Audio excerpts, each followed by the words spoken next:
Hello friends, હું પઠાણ મુજમિલ તમારું સ્વાગત કરું છું અમારી યુટ્યુબ ચેનલ ન્યૂ સવેરા એજ્યુકેશનમાં. તો ફ્રેન્ડ્સ, હું લઈને આવ્યો છું તમારા બધા માટે રેવન્યુ તલાટી સ્પેશિયલ ટેસ્ટ સિરીઝ, જેનું નામ છે સંગ્રામ સિરીઝ. તો ચાલો તમારું વધુ સમય ન લેતા શરૂ કરીએ આજની આપણી ટેસ્ટ સિરીઝ. એના પહેલાં જો તમે અમારી ચેનલ પર નવા હોવ તો પ્લીઝ અમારી ચેનલને સબસ્ક્રાઈબ કરો અને વિડીયોને લાઇક અને શેર કરવાનું ભૂલતા નહીં. તો ચાલો શરૂ કરીએ આજની આપણી ટેસ્ટ સિરીઝ. તો ફ્રેન્ડ્સ, આજનો આપણો પહેલો ક્વેશ્ચન છે, નીચેનો છંદ ઓળખાવો. હા પસ્તાવો વિપુલ જણું સ્વર્ગથી ઉતર્યું છે. તો આનો આન્સર આવે મંદાક્રાંતા છંદ. હવે આપણે મંદાક્રાંતા છંદ વિશે થોડી માહિતી લઈ લઈએ. તો આમાં 17 અક્ષર આવે. મંદાક્રાંતા છંદમાં 17 અક્ષર આવે. એનો ગણ આવે મ ભ ન ત ત ગા ગા. એટલે મ પરથી તમારે યાદ રાખવાનું મ ભ ન ત ત ગા ગા. હવે આપણે અહીંયા ગણીએ તો જો 1 2 3 4 5 6 7 8 9 10 11 12 13 14 15 16 અને 17. હવે અહીંયા એક વાત યાદ રાખવાની ફ્રેન્ડ્સ, જ્યારે પણ તમે અક્ષર ગણતા હો તો અહીંયા જે જોડિયા અક્ષર હોય એને એક ગણવાનું. જેમ કે અહીંયા, પછી એક અહીંયા, અહીંયા, અહીંયા. એ રીતે જ્યાં પણ જોડિયા અક્ષર હોય એને એક ગણવાનું. તો તમે અહીંયા ગણશો તો 17 અક્ષર થશે. અને મ ભ ન ત ત ગા ગા એનું સૂત્ર છે, એમાં 17 અક્ષર આવે અને યતિ ચોથા અને 10મા અક્ષરે આવે. એના પછીનો ક્વેશ્ચન જોઈએ, નીચેનો અલંકાર ઓળખાવો. કાચનો કુંપો કાપા તારી. તો એનો આન્સર આવે વર્ણ સગાઈ અથવા વર્ણાનુપ્રાસ અલંકાર. એ આપણને કઈ રીતે ખબર પડે? તો તમે અહીંયા જુઓ ક ક ક. એટલે કે જ્યારે પણ વાક્યમાં, કાવ્ય પંક્તિમાં એક જ વર્ણનો અક્ષર 3 કે તેથી વધુ વખત પુનરાવર્તન પામતો હોય તો તેને વર્ણાનુપ્રાસ અથવા વર્ણસગાઈ અલંકાર કહેવાય છે. જેમ કે કામિની કોકિલા કેરી પૂજન કરે, પછી સાંકડી શેરીમાં સસરા સામે મળ્યા જોમ, જનનીની જોડ સખી નહીં જડે રે લોલ. પછી એક ફેમસ છે જ, તમે બધાએ સાંભળ્યું હશે કે ચંદુ કે ચાચા ને ચંદુ કી ચાચી કો, એ વાળો ચ ચ ચ. પછી બધા ક ક સ સ સ. એવા એક જ વર્ણના અક્ષરો 3 કે એનાથી વધુ વખત આવે તો એને વર્ણસગાઈ અથવા વર્ણાનુપ્રાસ અલંકાર કહેવાય. એના પછીનો ક્વેશ્ચન જોઈએ, અંજળ એ કયા સમાસનો ઉદાહરણ છે? તો એનો આન્સર આવે સમુચ્ચય કે ઇતરેતર દ્વંદ્વ સમાસ. અહીંયા જ નથી, અહીંયા સ આવે, દ્વંદ્વ સમાસ.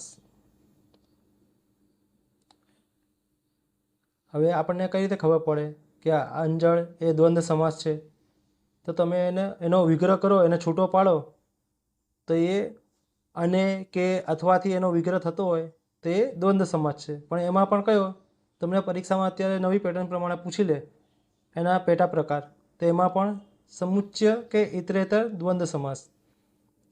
કે અંજળ તો અન્ન અને જળ. હવે માતા પિતા તો માતા અને પિતા. રાત દિવસ તો રાત અને દિવસ. 3 4 તો 3 કે 4. એવી રીતે જે પણ સમાસનો વિગ્રહ અને કે અથવાથી થતો હોય તો એ દ્વંદ્વ સમાસ છે. એના પછીનો ક્વેશ્ચન જોઈએ, નીચે આપેલ કહેવતનો સાચો અર્થ આપો. હસવું અને લોટ ફાંકવો એ કેમ બને? એનો આન્સર આવે એકી સાથે બે કામ ન થઈ શકે.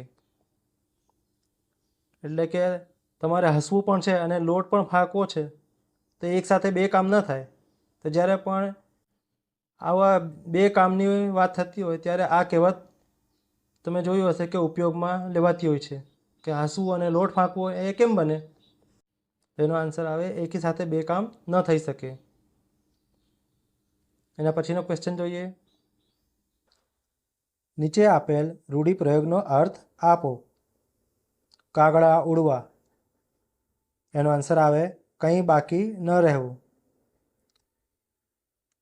તો આપણે એનું ઉદાહરણ જોઈએ કે આ માણસ તો હાવ કંગાળ થઈ ગયો છે, એની પાસે તો હવે કાગડા ઉડે છે. એનો અર્થ એ થાય કે એની પાસે કંઈ બાકી રહ્યું નથી.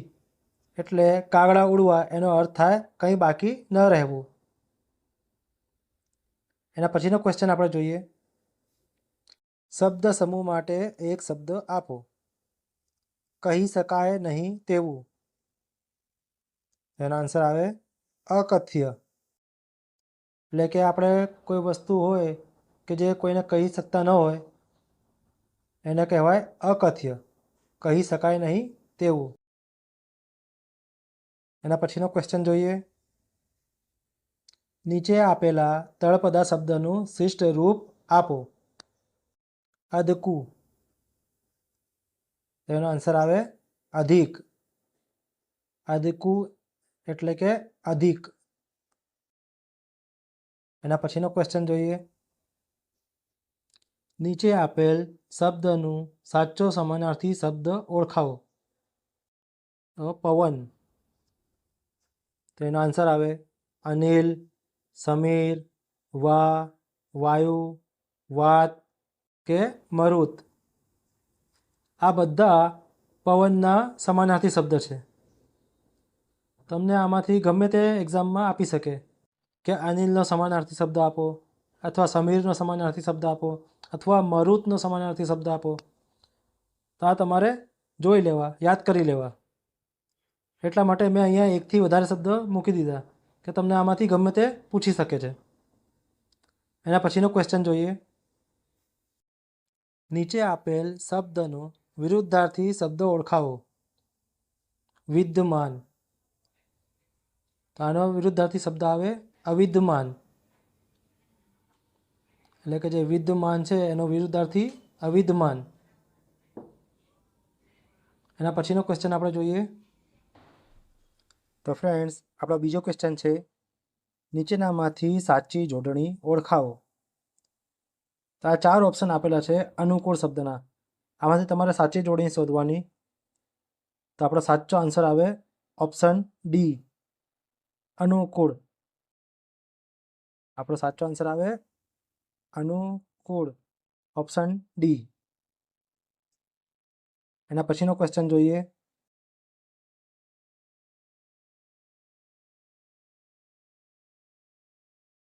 સંધિ છોડો. મંજૂસા, આ મંજૂસા શબ્દની તમારે સંધિ છોડવાની છે. તો એનો આન્સર આવે મંજુ વત્તા ઉષા. મંજુ વત્તા ઉષા, તો થાય મંજૂસા. હવે અહીંયા તમને સંધિ છોડો કહીએ તો આ શબ્દ આપેલો છે મંજૂસા, ને એમ કે સંધિ જોડો, આ મંજૂસા આવી રીતે આપેલું હોય તો આનું થાય મંજૂસા. જો સંધિ છોડવાનું કે તો આ મંજુ વત્તા ઉષા, અને જો સંધિ જોડવાનું કે તો મંજુ વત્તા ઉષાની સંધિ જોડો તો થાય મંજૂસા. તો આપણે આવી રીતે બંને યાદ રાખવાના, સંધિ છોડો અને સંધિ જોડો. એના પછીનો ક્વેશ્ચન જોઈએ. તો આપણો બીજો ક્વેશ્ચન છે એ કરંટ અફેર્સમાંથી લીધેલો છે. તાજેતરમાં ભારતના વડાપ્રધાન શ્રી નરેન્દ્રભાઈ મોદીએ જમ્મુ અને કાશ્મીરમાં નવનિર્મિત વિશ્વના સૌથી ઊંચા રેલવે બ્રિજનું ઉદ્ઘાટન કર્યું. તેનું નામ શું છે? એટલે તાજેતરમાં આપણા વડાપ્રધાન શ્રી નરેન્દ્રભાઈ મોદીએ જમ્મુ અને કાશ્મીરમાં વિશ્વના સૌથી ઊંચા રેલવે બ્રિજનું ઉદ્ઘાટન કર્યું. તેનું નામ શું છે? તો આન્સર આવે ચિનાબ રેલ બ્રિજ. જો તમને એમ પૂછે પરીક્ષામાં કે આ ચિનાબ રેલ બ્રિજનું ઉદ્ઘાટન ક્યાં કરવામાં આવ્યું, તો આન્સર આવે જમ્મુ કાશ્મીર. એટલે આપણે બંને રીતે યાદ રાખવાના. ના, ખાસ યાદ રાખજો, આ વિશ્વના સૌથી ઊંચા રેલવે બ્રિજનું ઉદ્ઘાટન કર્યું છે, જેનું નામ છે ચિનાબ રેલ બ્રિજ. એના પછીનો ક્વેશ્ચન જોઈએ. હવે આપણે આ ડેમાંથી સવાલ લીધેલો છે. વિશ્વ પર્યાવરણ દિવસ ક્યારે મનાવવામાં આવે છે? તો આ પણ હાલમાં જ થયેલું છે, કરંટમાં જ છે. તો તમારે યાદ રાખવાનું 5 જૂન. વિશ્વ પર્યાવરણ દિવસ ક્યારે મનાવવામાં આવે? તો 5 જૂનના દિવસે. તો આવી રીતે તમારે જે કરંટમાં જે ડે હોય 2-3 મહિનામાં ખાસ એ કરી લેવા. એના ઉપર પણ એવું હશે તો આપણે શોર્ટમાં વિડીયો બનાવી દઈશું. એના પછીનો ક્વેશ્ચન જોઈએ. હવે આ કમ્પ્યુટરમાંથી લીધેલો ક્વેશ્ચન, ભારતમાં નિર્માણ થયેલું સૌ પ્રથમ કમ્પ્યુટર કયું છે? આન્સર આવે સિદ્ધાર્થ. સિદ્ધાર્થ એ ભારતમાં નિર્માણ થયેલું સૌ પ્રથમ કમ્પ્યુટર છે. આ નામ ખાસ યાદ રાખજો, સિદ્ધાર્થ. એના પછીનો ક્વેશ્ચન જોઈએ. આ જાહેર વહીવટમાંથી લીધેલો ક્વેશ્ચન છે. જાહેર વહીવટ શબ્દમાં કયા શબ્દનો અર્થ સરકાર એવો થાય છે? એટલે આ જાહેર અને વહીવટ આ બે શબ્દનો બનેલો છે જાહેર વહીવટ. તેમાંથી કયા શબ્દનો અર્થ સરકાર થાય છે? તો આન્સર આવે જાહેર. જે પહેલો છે આ જાહેર. આ જાહેર શબ્દનો અર્થ થાય સરકાર. એના પછીનો ક્વેશ્ચન જોઈએ. આપણે આ વિજ્ઞાનની બુકમાંથી લીધેલો ક્વેશ્ચન છે. કેટલાક કાચને વસ્તુથી અમુક ચોક્કસ અંતરે રાખીને તેમાંથી જોઈએ તો વસ્તુ મોટી દેખાય છે, તો તેવા કાચને શું કહેવાય છે? તો આન્સર આવે બિલોરી કાચ. આ બિલોરી કાચમાંથી તમે વસ્તુને અમુક અંતરેથી તમે જુઓ તો વસ્તુ મોટી દેખાય. અને આ બિલોરી કાચનો ઉપયોગ ક્યાં થાય છે? જે ઘડિયાળ રિપેરનું કામ કરે ને એમાં પણ આ જ કાચનો ઉપયોગ થાય છે, બિલોરી કાચનો. તો આ યાદ રાખજો. એના પછીનો ક્વેશ્ચન જોઈએ. પ્રકાશના કિરણની ઝડપ ખાલી જગ્યા હોય છે, એટલે જે પ્રકાશનો કિરણ હોય એની ઝડપ કેટલી હોય છે? તો આન્સર આવે 3 લાખ કિલોમીટર પ્રતિ સેકન્ડ. એટલે 1 સેકન્ડમાં આ કિરણ કેટલું અંતર કાપે? તો 3 લાખ કિલોમીટર જેટલું અંતર કાપી લે, એટલી એની ઝડપ હોય છે પ્રકાશના કિરણની. તો યાદ રાખજો, 3 લાખ કિલોમીટર પ્રતિ સેકન્ડ પ્રકાશના કિરણની ઝડપ હોય છે. એના પછીનો ક્વેશ્ચન જોઈએ. નકશામાં મેદાની પ્રદેશ દર્શાવવા કયો રંગ વપરાય છે? એટલે જે નકશો તમે જોયો હશે એમાં જે મેદાની પ્રદેશ હોય એના માટે કયો રંગ વપરાય? એનો આન્સર આવે પીળો રંગ. તમારે મેદાની પ્રદેશ દર્શાવવું હોય તો પીળો રંગ તમારે એમ દર્શાવવું પડે એમાં. અને પછીનો ક્વેશ્ચન જોઈએ. હવે આપણે આ ક્વેશ્ચન અર્થશાસ્ત્રમાંથી લીધેલો છે. અર્થશાસ્ત્રના પિતા તરીકે કોને ઓળખવામાં આવે છે? એનો આન્સર આવે એડમ સ્મિથ. એડમ સ્મિથને અર્થશાસ્ત્રના પિતા તરીકે ઓળખવામાં આવે છે. એના પછીનો ક્વેશ્ચન જોઈએ. આ ક્વેશ્ચન આપણે પંચાયતી રાજમાંથી લીધેલો છે. બૌદ્ધ ધર્મના કયા ગ્રંથમાં ગ્રામ સભાનો ઉલ્લેખ જોવા મળે છે? એનો આન્સર આવે જાતક કથાઓ. જાતક કથાઓમાં ગ્રામ સભાનો ઉલ્લેખ તમને જોવા મળશે. એના પછીનો ક્વેશ્ચન જોઈએ. આ ક્વેશ્ચન બંધારણમાંથી લીધેલો છે. વર્તમાનમાં બંધારણમાં કુલ કેટલા ભાગ છે? એનો આન્સર આવે 25 ભાગ. હવે તમારે મને કોમેન્ટ કરીને કહેવાનું છે કે જ્યારે બંધારણ અમલમાં આવ્યું તો ત્યારે એમાં કેટલા ભાગ હતા? જ્યારે બંધારણ અમલમાં આવ્યું ત્યારે કેટલા ભાગ હતા એ તમારે મને કોમેન્ટ કરીને કહેવાનું છે. હાલમાં વર્તમાનમાં કેટલા ભાગ છે? 25 ભાગ છે. એના પછીનો ક્વેશ્ચન જોઈએ. આ ક્વેશ્ચન આપણે ભારતના ઇતિહાસમાંથી લીધેલો છે. ગુપ્ત સંવંત કોના દ્વારા શરૂ કરવામાં આવી હતી? જે ગુપ્ત સંવંત હતી એ કોણે શરૂ કરી હતી? એનો આન્સર આવે ચંદ્રગુપ્ત પ્રથમ દ્વારા. આ ચંદ્રગુપ્ત પ્રથમ દ્વારા ગુપ્ત સંવંત શરૂ કરવામાં આવી હતી. ક્યારે? ઈસવીસન 319માં. એના પછીનો ક્વેશ્ચન જોઈએ. સૌ પ્રથમ પ્રદેશ તરીકે ભારત શબ્દનો ઉલ્લેખ કયા ગ્રંથમાં જોવા મળે છે? એટલે કે જે ભારત શબ્દનો ઉલ્લેખ છે એ સૌ પ્રથમ પ્રદેશ તરીકે કયા ગ્રંથમાં જોવા મળે છે? તો આન્સર આવે પાણિનીના અષ્ટાધ્યાયીમાં. જે પાણિની હતા એમનો ગ્રંથ હતો અષ્ટાધ્યાયી. એમાં સૌ પ્રથમ પ્રદેશ તરીકે ભારત શબ્દનો ઉલ્લેખ જોવા મળે છે. એના પછીનો ક્વેશ્ચન જોઈએ. ભારતના સૌથી ટોચમાં અથવા સૌથી ઉત્તરમાં આવેલ પોઈન્ટનું એટલે કે બિંદુનું નામ શું છે? એટલે કે તમે ભારતનો નકશો જોયો હશે, એમાં સૌથી ઉપર ટોચમાં એ કયો બિંદુ એટલે કયો પોઈન્ટ આવેલું છે? એનો આન્સર આવે ઇન્દિરા કોલ, જે લદ્દાખમાં આવેલું છે. ભારતની સૌથી ટોચમાં ઇન્દિરા કોલ લદ્દાખમાં આવેલું છે. એટલે કે તમારે ફોન યાદ રાખવાનું. આપણે કોલ કરીએ ને તો ફોન ક્યાં રાખીએ? કાનની પાસે, માથામાં, એટલે ઉપર કોલ, ઇન્દિરા કોલ. એ રીતે તમારે મને કોમેન્ટ કરીને કહેવાનું છે કે ભારતની સૌથી દક્ષિણમાં જે બિંદુ આવેલું છે એનું નામ શું છે? એના પછીનો ક્વેશ્ચન જોઈએ. સૌ પ્રથમ ભારતીય રાષ્ટ્રીય કોંગ્રેસના પ્રમુખ કોણ હતા? એનો આન્સર આવે વ્યોમેશચંદ્ર બેનર્જી. આ વ્યોમેશચંદ્ર બેનર્જી એ સૌ પ્રથમ ભારતીય રાષ્ટ્રીય કોંગ્રેસના પ્રમુખ હતા. એ કઈ સાલમાં હતા? તો ઈસવીસન 1885માં. ઈસવીસન 1885માં વ્યોમેશચંદ્ર બેનર્જી એ સૌ પ્રથમ ભારતીય રાષ્ટ્રીય કોંગ્રેસના પ્રમુખ હતા. એના પછીનો ક્વેશ્ચન જોઈએ. આ ક્વેશ્ચન આપણે વ્યક્તિ વિશેષમાંથી લીધેલો છે. ગાંધીજીએ રાજકોટની કઈ સ્કૂલમાં અભ્યાસ કર્યો હતો?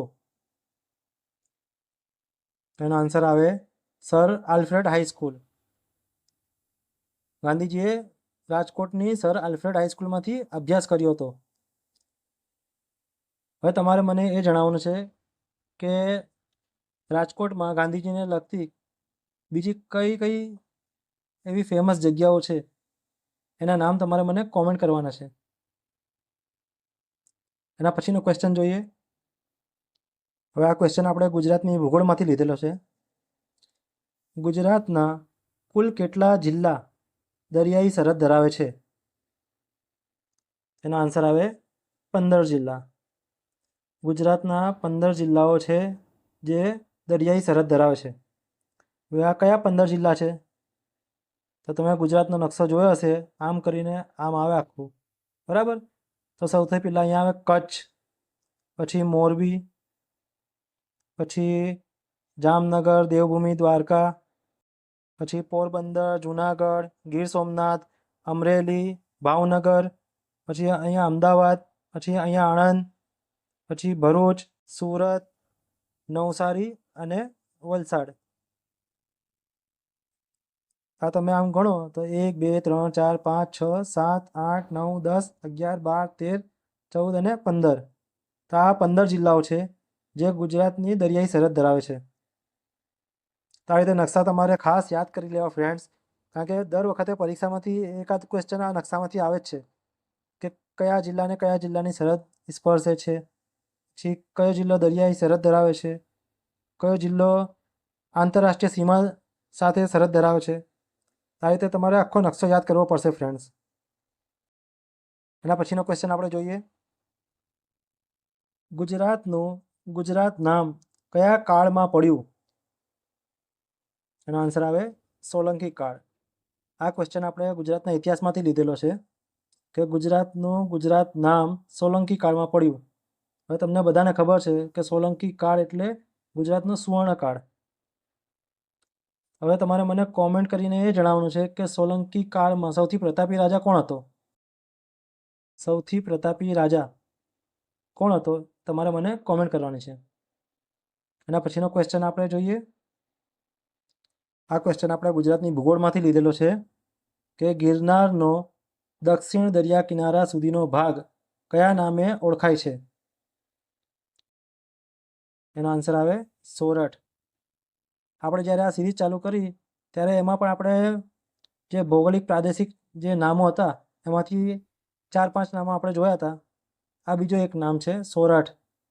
સોરઠ કોને કહેવાય? તો ગિરનારનો દક્ષિણ દરિયા કિનારા સુધીનો ભાગ, એને સોરઠ કહેવાય. એ રીતે હજુ બીજા નામો છે, એ આપણે પછી બીજા સિરીઝમાં બીજા લેક્ચરમાં જોઈશું. હવે આપણે એના પછીનો ક્વેશ્ચન જોઈએ. આજનો આપણો છેલ્લો ક્વેશ્ચન કે કર્કવૃત ગુજરાતના કેટલા જિલ્લામાંથી પસાર થાય છે?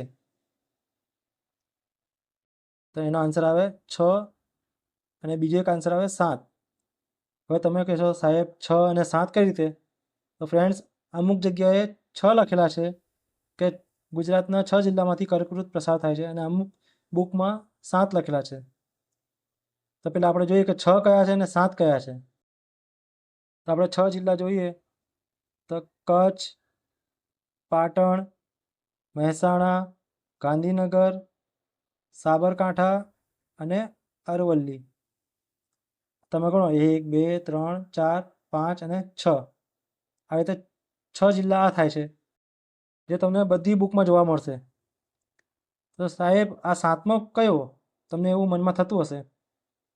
તો ફ્રેન્ડ્સ, 7મો જિલ્લો આવે સુરેન્દ્રનગર. આ સુરેન્દ્રનગર જે છે એ ગુજરાત શૈક્ષણિક સંશોધન અને તાલીમ પરિષદ જે ગાંધીનગર દ્વારા પ્રકાશિત થાય છે સામાન્ય જ્ઞાનની બુક હું બનું વિશ્વ માનવી, એના ભાગ 2માં એવું લખેલું છે કે કર્કવૃત છે એ ગુજરાતના 7 જિલ્લામાંથી પસાર થાય છે એવું એમનું મત છે. આપણે નથી કહેતા કે આ પાક્કું છે કે નથી, પણ જો તમને એક્ઝામમાં ઓપ્શનમાં આપેલું હોય 7 અને 6 ન આપેલું હોય તો આપણે 7 ટીક કરવાનું. મોસ્ટ ઓફલી એવું જ હશે કે આ બંનેમાંથી કોઈ એક આપેલું હશે, કાં તો 6 આપેલો હશે કાં તો 7 આપેલો હશે. આપણે આ યાદ રાખવાનું કે 7મો સુરેન્દ્રનગર હોઈ શકે. હવે આપણે કર્કવૃત વિશે બીજી થોડીક માહિતી લઈ લઈએ. જેમ કે કર્કવૃત એ 23.5 ઉત્તર અક્ષાંશે ગુજરાતમાંથી પસાર થાય છે. તમને એક્ઝામમાં પૂછી લે કે કર્કવૃત એ ગુજરાતમાં ક્યાંથી પસાર થાય છે, કયા અક્ષાંશમાંથી પસાર થાય? તો 23.5 ઉત્તર અક્ષાંશ. હવે કર્કવૃત છે એ ગુજરાતના કયા ડુંગર પરથી પસાર થાય છે? તો એ તમારે યાદ રાખવાનું, કચ્છના ધીણોધર ડુંગર પરથી કર્કવૃત પસાર થાય છે જે કચ્છમાં આવેલું છે. અને કચ્છને ભારતની એકમાત્ર એવી નદી છે જે 2 વાર ઓળંગે છે. જેમ કે આ કર્કવૃત છે તો ભારતની એકમાત્ર એવી નદી છે જે કર્કવૃતને 2 વાર ઓળંગે છે, આમ કરીને આમ. એક આમ જાય છે પછી એક આમ આમ આમ નીકળે, તો એક અહીંયાથી ઓળંગી અને એક અહીંયાથી, પછી આમ ગમે ત્યાં જતી રહે. તો આ નદીનું નામ છે મહી નદી. આ મહી નદી ભારતની એકમાત્ર નદી છે મહી, જે કર્કવૃતને 2 વાર ઓળંગે છે. એટલે આમ જાય પછી આમ જાય, તો 2 જગ્યાએ ઓળંગે. તો ફ્રેન્ડ્સ, આ હતી આજની આપણી સંગ્રામ સિરીઝ. તો તમને કેવી લાગી આ સિરીઝ પ્લીઝ અમને કોમેન્ટ કરીને જરૂરથી જણાવજો. જો આમાં અમારાથી કંઈ ભૂલચૂક થઈ હોય તો માફ કરજો. જો કંઈ સુધારા વધારા હોય તો એ પણ તમે અમને કોમેન્ટ કરી શકો છો. અને આ વિડીયોને વધુમાં વધુ તમારા ફ્રેન્ડ સર્કલમાં એવા સ્ટુડન્ટને શેર કરજો જેથી કોઈની હેલ્પ થઈ શકે. તો ફ્રેન્ડ્સ, ફરી મળીશું આવી જ નવી નવી માહિતી અને વિડીયો સાથે. ત્યાં સુધી પોતાનું ધ્યાન રાખજો અને અમારી વિડીયો જોતા રહેજો. જય હિન્દ, જય ભારત.